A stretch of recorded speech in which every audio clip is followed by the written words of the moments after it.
নমস্কার, আপনাদের প্রত্যেককে ইংলিশ টিউশনে সুস্বাগতম। আজ আমি নাউন অ্যান্ড নাম্বার এই বিষয়ের উপর আলোচনা করব।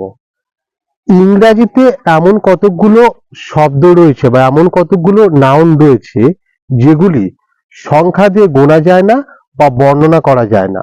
এই জাতীয় নাউনকে মাস নাউন বা আনকাউন্ট নাউন বলা হয়। ইংরাজিতে কিছু শব্দ রয়েছে যেগুলি সর্বদা মাস নাউন বা আনকাউন্ট নাউন হিসেবে ব্যবহৃত হয়।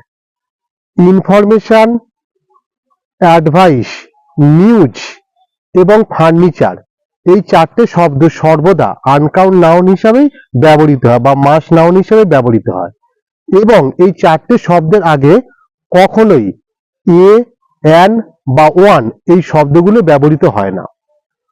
কোনোদিনই অ্যান ইনফরমেশন হয় না। A bit of information, information মানে তথ্য। কোনোদিনই অ্যান অ্যাডভাইস হয় না। A piece of good advice, কখনোই এ নিউজ হয় না। এ পিস অফ নিউজ, কখনোই এ ফার্নিচার হয় না। An item of furniture. এবং প্রসঙ্গক্রমে আরো উল্লেখ্য যে এই শব্দগুলির আগে বা এই নাউনগুলোর আগে সর্বদা অ্যাডজেক্টিভ ব্যবহৃত হয়। যেমন ইনফরমেশন, ইনফরমেশন মানে তথ্য, এর আগে গুড বা ব্যাড এই দুটোর মধ্যে যে কোনো একটা অ্যাডজেক্টিভ ব্যবহৃত হতে পারে। কিংবা অ্যাডভাইসের আগেও গুড অথবা ব্যাড যে অ্যাডজেক্টিভ ব্যবহৃত হতে পারে। ধন্যবাদ। এবং এর আরো অন্যান্য উদাহরণ দেওয়া যেতে পারে।